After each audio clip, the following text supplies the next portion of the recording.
আসসালামু আলাইকুম dear learners, কেমন আছো? আশা করছি সবাই খুব বেশি ভালো আছো। আলহামদুলিল্লাহ আমিও ভালো আছি। আমি ইব্রাহিম হুসাইন, ভার্চুয়াল স্পোর্ট ফ্যামিলির পক্ষ থেকে সবাইকে শুভেচ্ছা ও অভিনন্দন। আজকে তোমাদের সাথে যে বিষয়টি নিয়ে আলোচনা করতে আসছি সেটা হচ্ছে গিয়ে ইংরেজি গ্রামারের ট্রান্সফরমেশন অফ সেন্টেন্সের যে সিম্পল, কমপ্লেক্স, কম্পাউন্ড সেন্টেন্সের যে রূপান্তরশীল প্রক্রিয়া আছে, সেই প্রক্রিয়া সম্পর্কে তোমাদের সাথে আলোচনা করতে আসছি। তো সবার কাছে একটা রিকোয়েস্ট থাকবে যে এই ক্লাসটা, আমার এই লেসনটা একটু শেয়ার করে দিবা যাতে সকলে উপকৃত হতে পারে। তো আমি আরেকটা কথা বলছি, এটা হচ্ছে তোমার ট্রান্সফরমেশন অফ সেন্টেন্সের একদম প্রথম ক্লাস, ঠিক আছে? পার্ট ওয়ান, ঠিক আছে? এটা হচ্ছে তোমার পার্ট ওয়ান।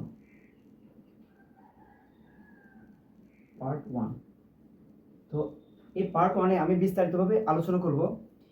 এই পার্ট ওয়ান হচ্ছে তোমার এখানে বেসিক নিয়ে আলোচনা করব, খুব বেশি ইম্পর্টেন্ট তোমার জন্য। পার্ট ওয়ানটা হচ্ছে বেশি ইম্পর্টেন্ট। অন্যান্য পার্ট যেগুলো আছে, পার্ট টু, পার্ট থ্রি, অন্যান্য পার্ট যেগুলো আছে, আমি প্রত্যেকটা পার্টে আমি সাজেস্ট করব যে তোমরা পার্ট ওয়ানটা দেখে আসবা। কারণ পার্ট ওয়ান যদি দেখো তোমাদের হচ্ছে বেসিক ক্লিয়ার হবে, তোমরা চিনতে পারবা ফ্রেজ কাকে বলে, তারপর হচ্ছে তোমার ক্লজ বা principal clause, subordinate clause, coordinate clause, এগুলো কাকে বলে এগুলো তোমরা শিখতে পারবা, এগুলো এগুলো তোমরা জানতে পারবা, ঠিক আছে? তারপর হচ্ছে গিয়ে এখানে আমি বলবো যে সিম্পল থেকে কিভাবে কমপ্লেক্স করতে হয় বিস্তারিতভাবে আলোচনা করব। তো ভিডিওটা একটু লেন্দি হলেও তোমরা একটু কষ্ট করে ধৈর্য সহকারে আমার এই প্রথম ক্লাসটা একটু তোমরা দেখবা, ঠিক আছে?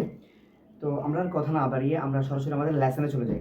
আচ্ছা, প্রথম আমরা ফ্রেজ থেকে আলোচনা করি। এটা হচ্ছে একটু ফ্রেজ কিভাবে চিনবো, ফ্রেজ চিনবো কিভাবে, ফ্রেজ চেনার কিছু আলামত আমি তোমাদেরকে বলছি, ঠিক আছে?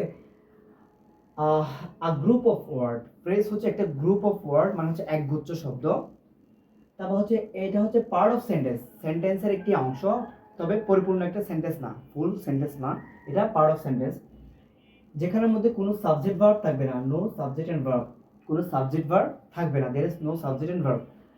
তো এই ফ্রেজটা দেখলে তুমি এটাতে টেন্স চিনতে পারবে না, কারণ টেন্স চিনতে গেলে তো তোমার একটা সাবজেক্ট একটা ভার্ব লাগে।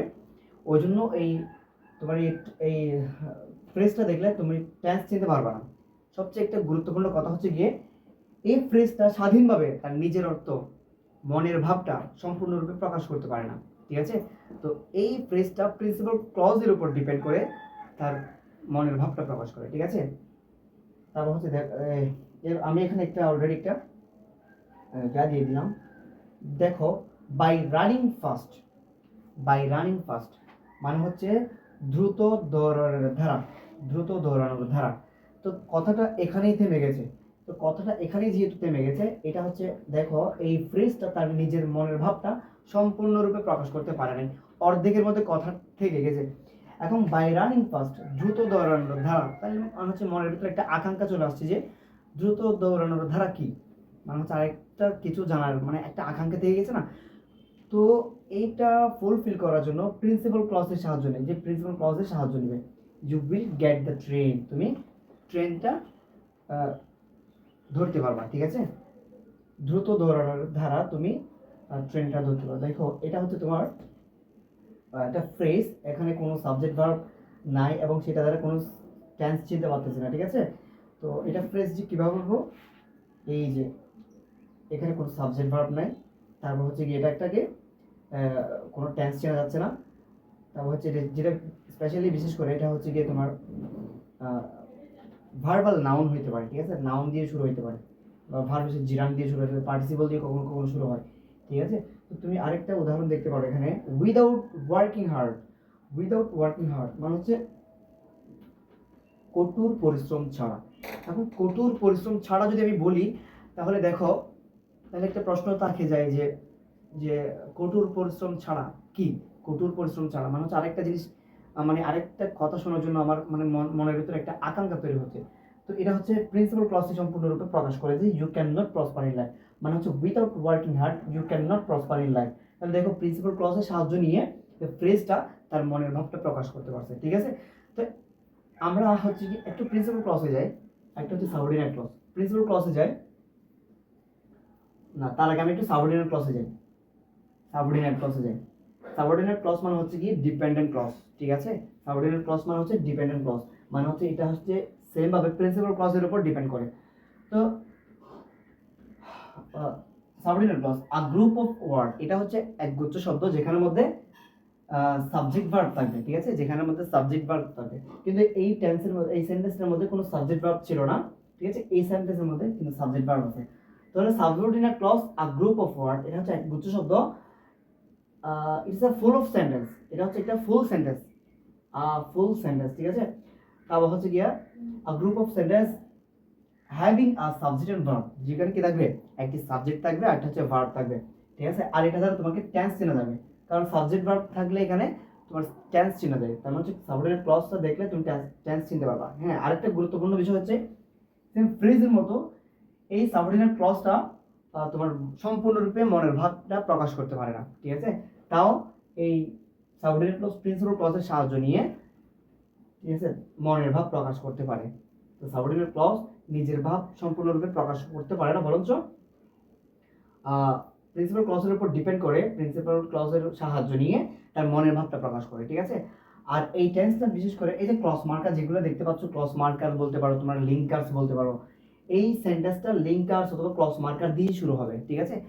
যখন লিঙ্কার্স বা ক্লজ মার্কার দিয়ে শুরু হবে, তুমি এটা অবশ্যই বলে দিবা যে এটা একটা সাবঅর্ডিনেট ক্লজ, ঠিক আছে, একটা সাবঅর্ডিনেট ক্লজ। দেখো আমি যদি বলি, একটা উদাহরণ দেওয়া আছে, ইফ ইউ রান ফাস্ট, যদি তুমি দ্রুত দৌড়াও, ঠিক আছে। তো যদি এখানে যদি চলে আসছে, যদি তুমি দ্রুত দৌড়াও, তাহলে কি মানে হচ্ছে আরেকটা কথা জানার আকাঙ্ক্ষা তৈরি হয়েছে যে দ্রুত দৌড়ালে কি হয়। তো দ্রুত দৌড়ালে কি হয় সেটা তোমার কি বলে দিবে, প্রিন্সিপাল ক্লজই বলে দিবে যে you will get the train. যদি তুমি দ্রুত দৌড়াও তাহলে তুমি you will get the train, ট্রেনটি ধরতে পারবা, ঠিক আছে, তুমি ট্রেনটি ধরতে পারবা। তো আরেকটা তোমাদেরকে দিচ্ছি যে আরেকটা উদাহরণ আছে, if you don't work hard, যদি তুমি কঠোর পরিশ্রম না করো। যদি তুমি কঠোর পরিশ্রম না করো তাহলে কি, যদি তুমি কঠোর পরিশ্রম না করো, এখানে এসে সেন্টেন্সটা থেমে গেছে, ঠিক আছে, সম্পূর্ণ অর্থটা প্রকাশ পায় নাই। তো সম্পূর্ণ অর্থটা প্রকাশ পাওয়ার জন্য তোমার প্রিন্সিপাল ক্লজের উপর ধারস্থ হতে হবে, ঠিক আছে, এর অধীনস্থ হতে হবে, এর অধীনে যেতে হবে। তো প্রিন্সিপাল ক্লজ বলে দেবে you can not prosper in life, ঠিক আছে, যদি তুমি কঠোর পরিশ্রম না করো তাহলে you can not prosper in life, তুমি জীবন উন্নতি করতে পারবে না। তো দেখো, তো আমরা সাবঅর্ডিনেট ক্লজ সম্পর্কে জানতে পারলাম। এখন প্রিন্সিপাল ক্লজের কোনো কথা বলতে গেলে, এটা প্রিন্সিপাল ক্লজ যেটা হচ্ছে নিজের অর্থ স্বাধীনভাবে প্রকাশ করতে পারবে কারো সাহায্য ছাড়াই, এক কথা বলতে গেলে এটাই। এটা এক গ্রুপ অফ ওয়ার্ড, এটা একটা full sentence having subject and verb, যেখানে সাবজেক্ট ভার্ব থাকবে, টেন্স চেনা যাবে। এটা আবার কারো সাহায্য ছাড়াই নিজের অর্থ নিজের মনের ভাবটা প্রকাশ করতে পারবে, এটা হচ্ছে গিয়ে কি প্রিন্সিপাল ক্লজ, ঠিক আছে। তোমরা বললে same, you will get the train, তুমি ট্রেনটা ধরতে পারবে। ইউ ক্যান নট প্রসপার, তুমি প্রসপার ইন লাইফ করতে পারবে না, ঠিক আছে, জীবনে উন্নতি করতে পারবে না। একটা ডিরেকশন দিয়ে দিছে, ডিরেকশন দেওয়া মানে হচ্ছে একটা প্রিন্সিপাল ক্লজ, ঠিক আছে।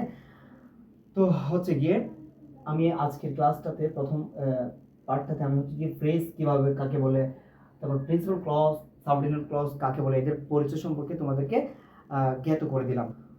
তো এখন আমরা চলে যাব সিম্পল কমপ্লেক্স কম্পাউন্ড সেন্টেন্সের যে রূপান্তরশীল প্রক্রিয়া, ঠিক আছে। সিম্পল সেন্টেন্স কাকে বলে, তারপর হচ্ছে তোমার সাবঅর্ডিনেট ক্লজ কাকে বলে, সিম্পল সেন্টেন্স কাকে বলে, তারপর হচ্ছে কমপ্লেক্স সেন্টেন্স কাকে বলে, তারপর হচ্ছে গিয়ে কম্পাউন্ড সেন্টেন্স কাকে বলে, এবং তাদের রূপান্তরশীল প্রক্রিয়া সম্পর্কে এখন আলোচনা করবো, ঠিক আছে।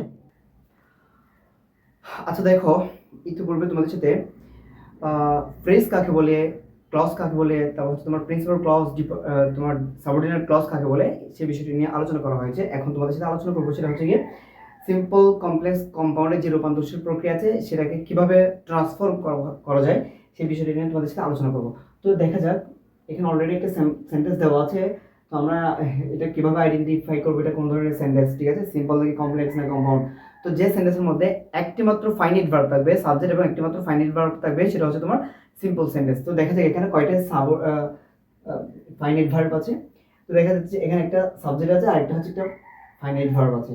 তো এখানে আর কোথাও ফাইনাইট ভার্ব দেখা যাচ্ছে না, সাবজেক্ট দেখা যাচ্ছে না, তো মানে হচ্ছে কি এটা সিম্পল সেন্টেন্স, ঠিক আছে। তো সিম্পল সেন্টেন্স, আচ্ছা এরপর হচ্ছে গিয়ে, তো আমরা এটা একটু দেখে নিই এখানে কি মিনিংটা দেওয়া আছে। The man is too dishonest to be respect. তো the man is too dishonest মানে হচ্ছে লোকটি খুবই অসৎ, টু বি অনেস্ট তাকে সম্মান করা হয় না, তাকে সম্মান করা হয় না, ঠিক আছে।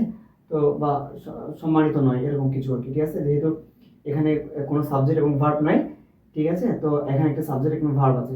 তো এটাকে আমরা কোথায় নিয়ে যাবো, কমপ্লেক্স সেন্টেন্সে রূপান্তর করবো, কমপ্লেক্স সেন্টেন্সে রূপান্তর করবো, কক্স লিখে দিলাম আমি। তো দেখো আমরা হচ্ছে গিয়ে কমপ্লেক্স সেন্টেন্সে রূপান্তর করতে গেলে তোমরা হচ্ছে কি এই স্ট্রাকচারটা ফলো করতে পারো চাইলে। এই স্ট্রাকচারটা ফলো করলে তোমরা আর একটু সহজ হয়ে যায়, তোমার জন্য ইজি হয়ে যায়। তো দেখো আমরা হ্যাঁ, কমপ্লেক্স করতে গেলে এখানে দুইটাই ক্লজ থাকতে হবে। কমপ্লেক্সের দুইটাই ক্লজ, এখানে একটা ফ্রেজ একটা ক্লজ দেওয়া আছে। তো কমপ্লেক্সে যখন আমরা রূপান্তর করবো অবশ্যই দুইটা ক্লজ হতে হবে। তার মধ্যে একটা হচ্ছে গিয়ে তোমার প্রিন্সিপাল ক্লজ আর একটা হচ্ছে তোমার সাবঅর্ডিনেট ক্লজ, ঠিক আছে? তো সাবঅর্ডিনেট ক্লজ চিনবো কিভাবে? যে সেন্টেন্সটা যে সেন্টেন্সটা লিঙ্কার্স বা ক্লজ মার্কার দিয়ে শুরু হয় সেটাকে আমরা সাবঅর্ডিনেট ক্লজ বলি, ঠিক আছে? তো দেখো এখানে একটা প্রিন্সিপাল ক্লজ যেটা আছে ওইটা কোনো পরিবর্তন হবে না, এটা বসিয়ে যাবে। দি ম্যান ইজ, টু এর জায়গায় আমরা কি দিয়ে দেবো? সো দিয়ে দেবো। তো ডিসঅনেস্টটা বসে যাবে, ডিসঅনেস্টটা বসে যাবে। তো এখানে দ্যাট বসবে টু এর জায়গায়, দ্যাট। আচ্ছা দেখো, টু বি রেসপেক্ট, এখানে তো কোনো সাবজেক্ট ছিল না, ঠিক আছে? এখানে কোনো সাবজেক্ট ছিল না। আর টু ডট ডট টু এটা নেগেটিভ অর্থ বোঝায়, ঠিক আছে? এখানে কোনো সাবজেক্ট ছিল না। তো লোকজন তাকে সম্মান করে না। কারা সম্মান করে? The man is too dishonest to be respect, মানে হচ্ছে মানুষটা এতই অসৎ যে তাকে সম্মান করা হয় না। কারা সম্মান করে না? পিপল। তো দেখো পিপলটা আমি হচ্ছে অর্থ সৌন্দর্য বা অর্থটা প্রকাশ করার জন্য আমি একটা সাবজেক্ট নিয়ে আসলাম, P U P L E, people don't respect. দেখো তো দুটা আমি দুইটা ক্লজ নিয়ে আসলাম। তো আমাদের এটা হচ্ছে প্রিন্সিপাল ক্লজ আর এটা হচ্ছে যে তোমার সাবঅর্ডিনেট ক্লজ। যে ক্লজটা লিঙ্কার্স দিয়ে শুরু হয়েছে, দ্যাট এটা হচ্ছে তোমার লিঙ্কার্স দিয়ে শুরু হয়েছে। যদি আমি বলি the man is too dishonest, এটা হচ্ছে প্রিন্সিপাল ক্লজ। প্রিন্সিপাল ক্লজ এটা স্বাধীন অর্থ প্রকাশ করতে পারে, এটা স্বাধীন অর্থ প্রকাশ করতে পারে। যেমন যদি আমি বলি the man is so dishonest, মানুষটি খুবই অসৎ, ঠিক আছে? অলরেডি এটা আমি বলে ফেলেছি, তবু আমি আবার বোঝার জন্য আমি একটা বলছি, মানে খুবই একটা ডিসঅনেস্ট, ঠিক আছে? খুব একটা অসৎ, এটা হচ্ছে কি তোমার অর্থটা পরিপূর্ণ প্রকাশ হয়ে গেছে। তো আমি যদি এই সেন্টেন্সটা বলি দ্যাট পিপল ডোন্ট রেসপেক্ট হিম, যে মানুষজন তাকে সম্মান করে না, যে মানে, তাহলে দেখো অর্থটা সম্পূর্ণরূপে প্রকাশ হয় না, ফলে প্রিন্সিপাল ক্লজের দ্বারস্থ হতে হয়েছে, অধীনস্থ হতে হয়েছে, ঠিক আছে? আচ্ছা, এরপর আমরা এটাকে কম্পাউন্ড সেন্টেন্সে নিয়ে যাব।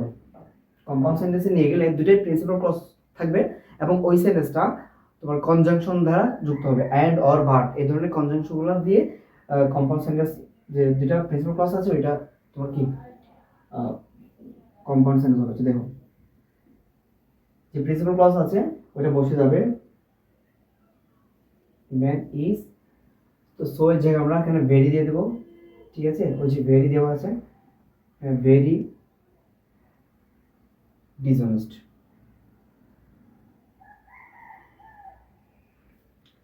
অ্যান্ড দ্যাট জায়গায় আমরা অ্যান্ড দিয়ে দিলাম, অ্যান্ড পিপল ডোন্ট